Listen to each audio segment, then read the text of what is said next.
पंचनामा में आप सभी का स्वागत है। मैं हूं सुमित और बुधवार का दिन भारतीय बाजारों के लिए जो लूजिंग स्ट्रीक था 8 दिन का, उसके बाद एक अच्छा मूव आता हुआ दिखाई पड़ा। लगातार बिकवाली पिछले 8 सत्रों से चल रही थी इंडेक्स में और आज उस बिकवाली के बाद एक अच्छा पुल बैक इंडेक्स ने दिखाया। करीब करीब 150 अंकों की तेजी निफ्टी में देखने को मिली और 450 अंकों के आसपास का उछाल सेंसेक्स में आता हुआ दिखाई पड़ा। आज निफ्टी बैंक फिर पार्टिसिपेट कर रहा था। कल का ब्रीदर रहा, परसों जोरदार तेजी थी, कल ब्रीदर था और आज फिर वापस निफ्टी बैंक के अंदर बढ़िया रफ्तार थी। और आज दूसरा दिन था जबकि मिड कैप और स्मॉल कैप में अच्छा मूव देखने को मिला। मिड कैप इंडेक्स में कल भी तेजी थी, करीब करीब 0.5% के आसपास की, और आज तो करीब 1.5% की तेजी मिड कैप इंडेक्स में देखने को मिली। स्मॉल कैप इंडेक्स भी आज करीब 1 से 1.5% की तेजी के साथ बंद होता हुआ दिखाई पड़ा। अक्रॉस द बोर्ड बाइंग थी। कल के हैवी सेल ऑफ के बाद आज मेटल में पुल बैक, करीब करीब 1.5-2% का पुल बैक वहाँ देखने को मिला। आईटी 1.5% की तेजी के साथ बंद हुआ। पीएसयू बैंकिंग बास्केट करीब 3% की तेजी के साथ आज बंद होते हुए दिखाई पड़े। और उसके अलावा ओवरऑल मार्केट्स में भी ब्रॉडर मार्केट्स तेजी में थे। कल एशियन पूरे अदानी समूह के शेयरों में तेजी थी, आज फिर उसी तेजी को उसने कैरी फॉरवर्ड किया और 10% के आसपास का मूव आज फिर अदानी इंटरप्राइजेस के अंदर देखने को मिला। एफ&ओ का टॉप गेनर बना।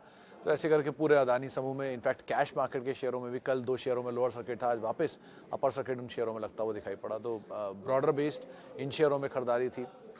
News flow, event flows related company जहां पर बाइंग थी। आईटी में तेजी थी। पीएसयू बैंक्स में तो बाइंग थी ही, पीएसयू कंपनीज के अंदर भी एक अच्छी तेजी देखने को मिली। एनर्जी, इंफ्रा, कुछ और ऐसे नाम, रियल स्टेट, जो कि आज तेजी के साथ कामकाज करते हुए दिखाई पड़ रहे थे। तो एक अच्छा broad based cash based stocks जो जहां पर मूव बनता हुआ दिखाई पड़ रहा था। कुछ और की हाईलाइट में आज एक ब्लॉक डील थी डिलीवरी की, इनिशियल ट्रेड में हुई। हालांकि ब्लॉक डील के बाद बहुत कोई रिएक्शन नहीं आया, शेयर हरे निशान में आ गया लोअर लेवल से। इनफैक्ट 3% का डिस्काउंट था, तो निचले स्तर से अच्छी रिकवरी आते हुए दिखाई पड़ी उस ब्लॉक डील के बाद। इसके अलावा कैपिटल गुड स्पेस में आज कुछ हद तक सेलेक्टिव स्टॉक्स के अंदर बाइंग देखने को मिल रही थी। कैश मार्केट के बहुत सारे इंफ्रास्ट्रक्चर रिलेटेड स्टॉक्स थे, न्यू एज कंपनीज थी जहां पर कुछ हद तक मूव बनता हुआ दिखाई पड़ रहा था। लेकिन ओवरऑल एक बढ़िया सत्र आज फिर आप कह सकते हैं। इनफैक्ट जो अपने पोर्टफोलियोज में मेजर लॉसेस विद टाइम देखे होंगे वो थोड़े से रिकूप होते हुए दिखाई पड़े होंगे आज के इस पुल बैक के बाद। सवाल जवाब का सिलसिला शुरू कर लेता हूं और कुछ सवालों को भी शामिल कर लिया जाए। सबसे पहला सवाल जो, हाँ, इन इंडेक्स फंड कंपाउंडिंग वर्क्स और नॉट? इंडेक्स फंड समझ, वैसे सवाल ठीक समझा नहीं, लेकिन देखिए, अगर आपने इंडेक्स फंड कोई खरीदा हुआ है और आप एवरेज करने की बात कर रहे हैं तो एक लिमिट तक ही एवरेज करे, वरना वो एनएवी ऊपर ले जाएगा। और अगर आपको लग रहा है कंपाउंडिंग, तो कंपाउंडिंग वर्क्स ऑलवेज। किसी भी स्टॉक में, कैपिटल लार्ज कैप में या इंडेक्स फंड्स में कंपाउंडिंग हमेशा काम करता ही है। ऑब्वियस सी बात है। आप 100 रुपये लगा के 10% गेन लोगे तो 110 होता है। वो 110 रुपये पर 10% गेन लगाओगे तो 121 हो जाएगा ना। तो विद टाइम आपका गेन अपने आप ही 25% हो गया 2 सालों के अंदर। सो कंपाउंडिंग हमेशा काम ऐसे ही करेगा कि एक के ऊपर एक फर्दर ऐड होगा और वो एक के ऊपर एक जो एडेड होगा उसके ऊपर एक और ऐड होगा। तो इसलिए वो काम तो हमेशा ही करेगा। और ये कंपाउंडिंग ना केवल तेज़ी में काम करता है, मंदी में तो और तेज़ काम करता है। होता ना, 10 रुपये पे का 100 रुपये का शेयर 10% चला तो 110 होगा, 110 का शेयर 10% टूटेगा तो क्या ही सिचुएशन होगा, 99 होगा। सो कंपाउंडिंग दोनों साइड ही काम करता है और निचले स्तरों पे और तेज काम करता है। तो ज़रा अगर आप विद टाइम देख रहे हैं तो always it works. Large cap के साथ सबसे सेफ होता है निफ्टी बेस्ड कंपनी फंड्स या इंडेक्स फंड्स या लार्ज कैप फंड्स, इनके साथ रहना हमेशा ज़्यादा बेटर होता है अगर आप कंपाउंडिंग को प्ले करना चाह रहे हैं तो लॉन्ग टर्म की स्टोरी के लिए good names and index based funds सबसे बढ़िया है। इन्हीं के साथ रहो, ज़्यादा बेटर है। Okay, Kotak, Relaxo, DMart, HDFC bank. Sir, इस केस में आप कोटक, रिलैक्सो, डीमार्ट, मतलब नाम तो सारे ही सही हैं। डीमार्ट के तो कल ही सर्वेंद्र से बात हो रही थी। उन्होंने बोला था कि 3100 का एक स्टॉप लॉस लगा के, नहीं 3250 या 3300 एक स्टॉप लॉस लगा के आप ऐड कर सकते हो। एक मेजर डाउन साइड ऑलरेडी देख चुका है, तो उनको लग रहा था इसमें आप ऐड करो। HDFC bank and Kotak Mahindra bank पर तो आज प्रकाश गावस्कर ने भी इन्वेस्टमेंट ग्रेड स्टॉक तो बोलते ही वो शुरू से ही, और लॉन्ग बोला ही हुआ इस पर, तो आप इनमें तो कोई डाउट ही नहीं है। रही बात आपका रिलैक्सो, इस केस में थोड़ा सा टाइम लग सकता है क्योंकि बीट एंड डाउन है और नंबर्स क्वार्टर के 2 क्वार्टर के वीक हैं। लास्ट क्वार्टर के नंबर भी वीक थे, उससे पहले वाले क्वार्टर के नंबर भी वीक थे। तो नंबर्स के बाद थोड़ा सा शायद टर्मोइल ज़्यादा दिख रहे हैं। स्टेबल होने दीजिए तो ज़्यादा बेटर सिचुएशन बता पाएगा, लेकिन एज ऑफ नाउ तो ये 3 ज़्यादा बेटर सिचुएशन एटलीस्ट अमंग 4 आप देखेंगे। फुल रिकवरी सक्सेना साहब, it's too early to say anything. आज जो जानकार हैं उनसे तो बाद में यही पता चला कि 17,500 के आसपास थोड़ा रेजिस्टेंस मार्केट फेस करेगा, और आज 17,500 की दहलीज पे हम पहुँचे हैं कैश में, फ्यूचर में नहीं। फ्यूचर तो 17,500 पार ही था आज, लेकिन 17,500 अगर अटकता है तो पुल बैक वापस नीचे की तरफ, नहीं अटकता तो मान रहे जानकार 17,700 17,800 भी खुल जाएगा। सो फुल रिकवरी इंडेक्स में अगर हो भी जाएगी तो भी स्टॉक में तो नहीं है अभी रिसेंटली होने वाली, क्योंकि already 40-40 50-50% correction mid cap small cap में आप देख रहे हो, स्टॉक स्पेसिफिक, इंडेक्स कंपैरिजन में नहीं। तो वो रिकवरी अभी होती है कि नहीं होती है उस पर डिपेंड करता है, बट अच्छे कंपनियां नीचे मिल रही हैं, एक्यूमुलेट करिए, ज़्यादा बेटर है इंस्टेड ऑफ ये देखने कि इंडेक्स कब रिकवर होगा। Voltas versus Havells versus Whirlpool, कौन सा लेना सही होगा? अगर ये मेरे ख्याल से मिश्रा साहब आप तीनों के तीनों समर थीम पे ले रहे हो, तो समर थीम में सबसे बड़ा प्लेयर इन सब में, मतलब तीनों के अलग अलग प्रोज एंड कॉन्स हैं। 4 नाम ही जोड़ देता हूँ, चलिए 3 भी छोड़िए। पहला नाम है वोल्टास, क्योंकि उसका मार्केट शेयर सबसे बड़ा है, 32% मार्केट शेयर ओन करता है। सेकंड नंबर पे आता है ब्लू स्टार, थर्ड नंबर पे आता है वर्लपूल, एंड फोर्थ नंबर पे आता है हेवेल्स लॉयड्स के थ्रू। ये एसी स्पेस के अंदर है। अब आती है बात हिस्ट्री वाइज, सबसे पुराना है वोल्टास, 100 साल के आसपास की हिस्ट्री है इसकी। Then comes Whirlpool, then comes Blue Star, and then comes Havells. ये इनकी हिस्ट्री वाइज हो गया। सेल्स के नंबर वाइज सबसे ऊपर वोल्टास अगेन, देन कम्स क्योंकि हेवेल्स के अंदर वायर बिजनेस भी इन्वॉल्व है, और ब्लू स्टार के केस में और वोल्टास के केस में ये लोग प्योर प्लेयर हैं कूलिंग प्रोडक्ट्स के। स्पेशली वोल्टास के केस में तो इंजीनियरिंग प्रोडक्ट्स भी हैं, लेकिन फिर भी ऑर्डर वाइज अगर आप फिट करना चाह रहे हो तो ट्रस्ट वर्दी ऑब्वियसली टाटा ग्रुप का समूही कंपनी वोल्टास है, बीटन डाउन है ऊपरी स्तरों से। देन कम्स ब्लू स्टार इसी प्ले को करने के लिए, लेकिन हेवेल्स भी नंबर्स बहुत अच्छे थे लास्ट क्वार्टर के, और रिसेंटली म्यूचुअल फंड की तरफ से एक्यूमुलेशन भी आया इसमें। वो एक जेपी मॉर्गन की रिपोर्ट में मेंशन भी है कि हेवेल्स में कुछ फंड्स की तरफ से बाइंग होते हुए दिखाई पड़ी है। एंड लास्टली कम्स वर्लपूल, क्योंकि वर्लपूल है कि इसमें एक चीज़ ऑब्जर्व कर रहा था, इसका दाम 2020 कोविड वाला जो दाम था वो दाम आ गया है, बट इसकी जो अर्निंग है वो अर्निंग वो मैच नहीं कर रही। जैसे बहुत सारी फार्मा कंपनियां हैं जिनके दाम 2020 के आ चुके हैं और उनकी अर्निंग अपग्रेड है वहाँ से, यानी उस समय की ईपीएस और आज की ईपीएस में ईपीएस भी ज़्यादा है आज की, और दाम वही है जो 2020 का है। तो वो के कंपैरिजन में वर्लपूल के केस में ये उल्टा है, इनकी ईपीएस भी नीचे आई हुई है डिस्पाइट, तो मतलब अर्निंग विजिबिलिटी टूट गई है 2020 के सामने, और भाव 2020 का है, तो इसलिए उसको आप अवॉइड करके बाकी 3 को एक बार को देख सकते हैं।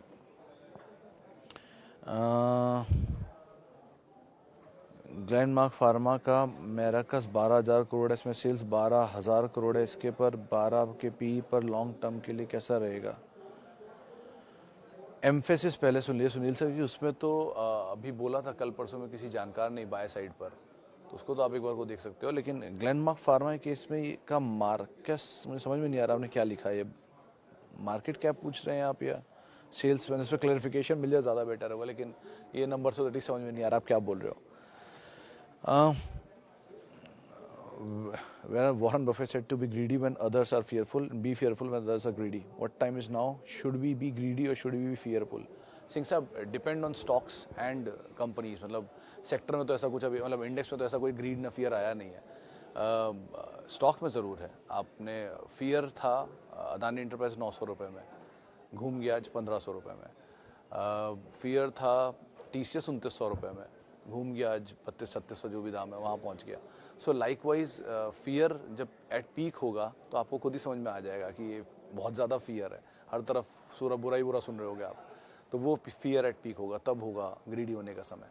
अभी कुछ में ग्रीडी कुछ में फियर ही चल रहा है। जैसे आज पूरा वो इनरवेयर स्पेस तेज़ी में था आज, चाहे रूपा, चाहे डॉलर, चाहे वीआईपी, तो इर्रेलेवेंस मूव है उसमें। वहाँ जो भी मूव मिल रहा है आपको मीडियम टर्म आउटलुक के लिए ही है, लॉन्ग टर्म स्टोरी के लिए ऑब्वियसली आधे पेज के अलावा कोई प्लेयर ही नहीं है जो ये भी फैशन एटलीस्ट से होजरी स्पेस में जिनको आप लॉन्ग टर्म स्टोरी के लिए देख सकते हो। लेकिन medium term short term move जो मिल रहा है इसको आप प्ले करना चाह रहे हो तो ठीक है, उसके लिए आपको ट्रेडर की तरह सोचना है, स्टॉप लॉसेस लगकर चलने हैं। लेकिन फियर जहाँ पर है वो है फार्मा, इस समय पीक पर है फियर, न्यूज़ फ्लोज बेकार हैं, कुछ भी ऐसा पॉजिटिव नहीं है।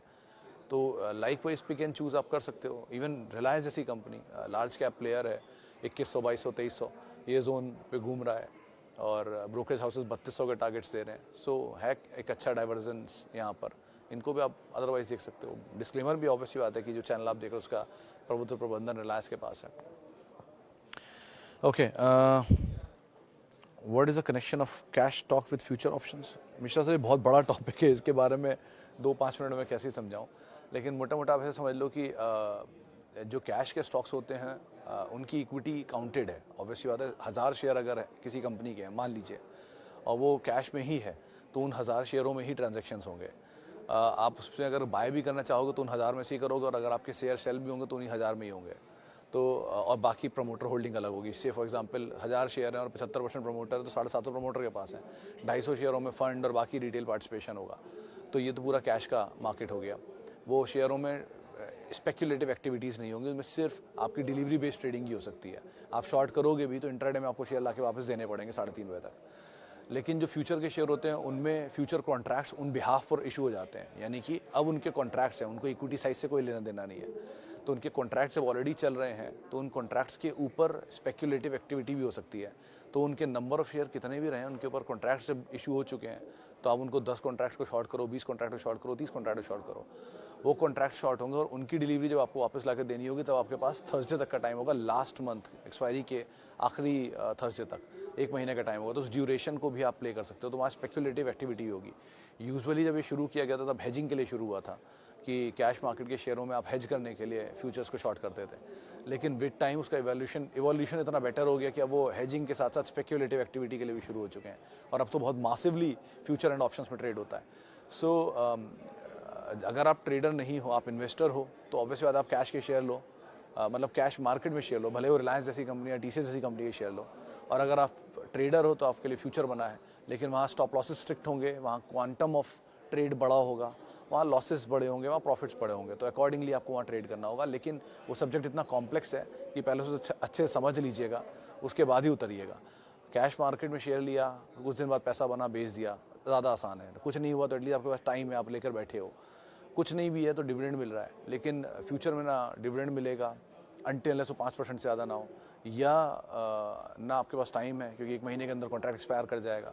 तो वहाँ टाइम ही का खेल है, और मार्केट बहुत बारी कंसोलिडेशन में चला जाता है तो लंबा टाइम ले लेता है। तो अगर वो टाइम बाय नहीं कर पाया आप तो आपको लॉस हो जाएगा। सो अकॉर्डिंगली आपको यहाँ कॉल लेनी होगी कभी कभी। इसलिए इन्वेस्टर के लिए cash is the best, trader के लिए F&O इज़ द बेस्ट, कोई इशू नहीं उसमें। Should I add Tata Elxsi and Nestle at this level? According to you, good level to buy or wait for dip? Elxsi के case में sir 5700-6200 वो zone था जहाँ पर आप एक बार को देख सकते हो इसको, और नेस्ले के तो लास्ट क्वार्टर के नंबर भी अच्छे थे। दो उन्होंने वो कमेंट्री में बोला था कि थोड़ा वीक डिमांड आ रही है रूरल साइड से, प्राइस हाइक का इम्पैक्ट कंपनी के मार्जिन से पड़ रहा था रूरल स्पेस में एटलीस्ट, तो वो पार्ट था। लेकिन इन्वेस्टमेंट ग्रेड स्टॉक है नेस्ले, 125 रुपये डिविडेंड देती है, 125 रुपये डिविडेंड 2-3 साल से आ ही रहा है कंटिन्यूसली। मल्टीनेशनल जाइंट है, FMCG की मेजर है, और सबसे बड़ी बात पुरानी हिस्ट्री है, 100 साल के आसपास की हिस्ट्री है इंडिया में। सो इन्वेस्टमेंट ग्रेड स्टॉक तो है ही, ऑब्वियसली बात है, लेकिन वो टिकट साइज़ बड़ा है इसलिए लोग लेते नहीं है। तो अगर ट्रेडिंग तो वैसे भी इसमें मत करिएगा, ज़्यादा बेटर। टिकट बड़ा है, एक दिन में 200-400 रुपये तो ऐसे ही उड़ा देता है। सो बेटर ये कि अगर आप इन्वेस्टमेंट ग्रेड सोच रहे हैं तो Nestle is always a good bet. लेकिन अगर आप इन्वेस्टमेंट ग्रेड नहीं सोच रहे हैं, ट्रेडर हैं, तो फिर आपके लिए ये बेट ठीक नहीं रहेगी। FMCG स्लो सेक्टर, उसमें नेस्ले स्लो, और उसमें भी टिकट साइज़ बड़ा, जहाँ स्विंग 200-300 रुपये के मिल जाएंगे, तो वो स्विंग 200-300 के आप इन कैश नहीं कर पा और घूम घाम गया तो दिक्कत हो जाएगी। सो अकॉर्डिंगली आप कॉल लीजिए, बट इन्वेस्टमेंट ग्रेड स्टॉक तो ऑब्वियसली है ही है। HCL केस में एक इंटरेस्टिंग चीज़ ये है कि प्रमोटर ने अभी, भावेश सर एक ओपन मार्केट से पोजीशन ले रहे हैं, इनफैक्ट कल परसों में भी बाइंग हुआ है, तो एक अच्छा साइन है कि इस तरह के लेवल्स पे अगर प्रमोटर एक्टिविटी इंप्रूव हुई है स्टॉक के अंदर, जो पहले कुछ दिन पहले जेंसार में हुआ था, तो ये अच्छा साइन आप मान सकते हो। दो कंपनी में तो कोई इशू है ही नहीं, ऑब्वियसली बात है, टॉप 5 में आती है। लेकिन ये जो रिसेंट ट्रिगर बना है प्रमोटर की एक्टिविटी की बाइंग साइड का, ये एक अच्छा ट्रिगर है जिसको आप ज़रूर कंसिडर कर सकते हैं। ओके, और IRB इंफ्रा मेरे ख्याल से एडजस्टमेंट के पहले का है आपके पास अमर जी, क्योंकि ये बोनस इसमें स्प्लिट आया, अभी एक शेयर को 10 में बांटा है, तो आपके भाव से तो नीचे होना चाहिए, 270 था तो 27-28 रुपये भाव होगा। तो सर तेज़ी मिले तो आप निकल जाओ, बेस्ट तो यही होगा इसमें, क्योंकि ये कोई भी इंफ्रा कंपनी ने पिछले 20 साल में या 10 साल में ऐसा कोई वेल्थ क्रिएशन नहीं किया है। किसी का भी नाम ले लो, NCC, HCC, IRB, Ashoka, Dilip, और भी कोई नाम अगर आपको समझ में आ रहा हो, barring LNT is a capital goods major giant. लेकिन इंफ्रा में वो इंटरेस्ट कॉस्ट का इशू, हायर डेट का इशू, कैपिक्स का इशू, सरकारी पैसा डिले आने में इशू, ये इशू रहते ही हैं, तो इसलिए प्रॉब्लम होता है। तो बेटर है कि मोमेंटम मिल जाए, पैसा बन जाए तो लेकर निकल जाओ अगर आपको बन रहा है तो। लेकिन ये कंसर्न रहते ही हैं आमतौर पर इसमें। इलेक्ट्रॉनिक मार्ट, पांडे जी इसके अभी नंबर आए थे, इस क्वार्टर के नंबर तो इसके इस बार के भी वीक थे, और एनालिस्ट मीट भी इनकी सुनी थी। उन्होंने तो इसमें मेंशन तो किया है, बड़े अच्छे बुलिश प्लान, अच्छी ग्रोथ प्लान मेंशन किया है। एक नया स्टोर उन्होंने और खोला है नोएडा गाज़ियाबाद में, जिसकी वजह से केपेक्स कॉस्ट बढ़ गई और जिसकी वजह से इनकी ऑपरेटिंग मार्जिन्स के ऊपर हिट आता हुआ दिखाई पड़ा है, मार्जिन डाइल्यूट हुए बेसिकली। तो ये 2-3 चीज़ें इन्होंने खुद एनालिस्ट कॉल में बोली थी, लेकिन स्टॉक ऑलरेडी बॉटम कर चुका है। 59 का जोन क्रूशियल है, उसको ध्यान रखिएगा, क्योंकि वो 59 का इसका इशू प्राइस था। तो 58, 50, 59 ये जोन्स के आसपास स्टॉप लॉस लेके अगर आप जाना चाहते हो जा सकते हो। अगर एक बार स्टॉप लॉस, अगर वो इशू प्राइस के नीचे गया तो वो नई सप्लाई इक्विटी की आ जाएगी जिनके पास इशू के हैं, तो वो अगर एब्जॉर्ब हो गया या उसको होल्ड कर गया तो आप आराम से बने रहो। लेकिन अदरवाइज इलेक्ट्रॉनिक मार्ट में एटलीस्ट ये 2-3 कंसर्न आपके सामने मैंने रख दिए हैं। कोई ब्रोकरेज हाउस की रिपोर्ट्स को कवर नहीं करती, sorry. Market is so volatile, should I protect my profit and book 50% profit in portfolio approx? So any session, how can we save long term capital? हरपन sir देखिए, अगर taxation benefit के लिए आप लेना चाह रहे हो तो ऑब्वियसली बात है, आप अपनी निजी इनकम के हिसाब से ही कॉल लोगे। उसमें क्या इनकम है आपकी और उस पर क्या टैक्स आप दे रहे हो, क्या देनदारी है, क्या पुराने लॉसेस को सेट ऑफ किया है आपने, उसके ऊपर क्या नए प्रॉफिट्स को सेट ऑफ कर रहे हो, तो वो तो आप डिपेंड करता है आप पर। अब रही बात मार्केट की वोलेटिलिटी पर, तो अगर आपका पोर्टफोलियो लॉन्ग टर्म इन्वेस्टमेंट पर है और आप 100 रुपये पे 200 रुपये कमा रहे हो, 50% गेन आ चुका है, तो आप ये कर सकते हो कि 75% यानी कि 50 रुपये निकाल के ले गए, बाकी पड़ा पर रह दिया 50 रुपया, वो नेक्स्ट 50 जब 100 होता है तो आप उसको फिर 50 ले गए। तो ऐसे करके धीरे धीरे कटाई छटाई करते हो। तो ये मतलब गावा सर ने मुझे ये तरीका बताया था, और एक अच्छा तरीका भी इनफैक्ट, कि 100 रुपये में आपको डबल हो गया आपका प्रॉफिट तो हाफ बुक कर लिया, उसके हाफ को छोड़ दिया, वो हाफ और डबल हो गया तो उसका हाफ बुक कर लिया, एंड विद टाइम आप कैपिटल निकाल के ले ही गए। सो टैक्सेशन बेनिफिट के लिए आप कर रहे हो तो इट्स अ डिफरेंट वे। उसके लिए तो फिर आप सीए से किसी कंसर्न बातचीत करो, वो ज़्यादा बेटर आपको एडवाइस कर पाएगा। और अगर टैक्सेशन नहीं है और आपको लग रहा है कि नहीं प्रॉफिट है, मार्केट नीचे आ रहा है तो मेरा प्रॉफिट चला जाएगा, तो एटलीस्ट कुछ प्रॉफिट ले जाओ, कुछ प्रॉफिट रख लो, तो आपका कैपिटल प्रोटेक्ट होना चाहिए। इंपॉर्टेंट कि अगले 1 डिकेड या 2 डिकेड तक आप कैपिटल प्रोटेक्ट कर लोगे तो पैसा अपने आप ही बन जाएगा। तो एटलीस्ट कैपिटल प्रोटेक्ट कर लो, वो ज़्यादा इंपॉर्टेंट है। बाकी पैसा बनता रहेगा, उसका इतना बड़ा कोई कंसर्न एज ऑफ नाउ नहीं है। लास्टली डिक्सन के केस में दास साहब कल परसों ही किसी ने बाय बोला था ट्रेडिंग के लिए, लेकिन बोला था कोई, क्योंकि ये समर सीज़न की खबर और समर सीज़न का ट्रिगर ही काम करेगा इसके लिए, लॉन्ग टर्म के लिए नहीं। लेकिन हाँ, ट्रेडिंग के लिए अगर आप है तो आप होल्ड कर सकते हो। लॉन्ग टर्म के लिए ये आपको दोबारा रीथिंक करना पड़ेगा। बहुत बड़ी तेज़ी के बाद आप ये भाव देख रहे हो, इक्विटी छोटी है इसकी, लेकिन फिर भी पहले के कंपैरिजन में बड़ी हुई है, क्योंकि स्प्लिट हुआ था, एडजस्टमेंट हुआ इसमें, कॉर्पोरेट एडजस्टमेंट। तो बेटर यही है कि पहले मीडियम टर्म के लिए साफ सब तो होल्ड ही करो, लॉन्ग टर्म बाकी देखते हैं नंबर्स के हिसाब से। And lastly angel one, sir same trigger है जो अभी ये पूरे ब्रोकरेज हाउसेज और बीएससी इन सब के लिए है, कि वो डीमैट अकाउंट घट रहे हैं, वॉल्यूम नीचे आ रहे हैं मार्केट में, कैश मार्केट के, रिटेलर्स पार्टिसिपेट नहीं कर रहे हैं, इस तरह की सिचुएशन की वजह से कुछ दिक्कतें आ रही हैं। तो नियर टर्म आउटलुक तो ब्लीक रहेगा इस पूरे स्पेस का। उसके बाद नंबर से बहुत कुछ डिपेंड करता है कि नंबर कैसे रहते हैं और उसके हिसाब से आप कॉल लीजिएगा। लेकिन सो फार और बहुत बड़ी तेज़ी दिखा के चला हुआ शेयर है, तो थोड़ा कॉशियस रहना ज़्यादा ज़रूरी है यहाँ पे। चलो, इतने सवालों को शामिल करूंगा। माफ़ी बहुत सारे लोगों से जिनसे आज बातचीत नहीं कर पाए। बहुत बहुत शुक्रिया उन सभी लोगों का जिन्होंने सवाल पूछा। आपसे अब कल मुलाकात होगी गुरुवार के दिन, एक्सपायरी के दिन। आप मेरे साथ जुड़ सकते हैं @सुमित रिसर्च मेरा ट्विटर हैंडल है, और किसी भी निवेश से पहले अपने वित्तीय सलाहकार की राय आप ज़रूर ले लें। नमस्कार।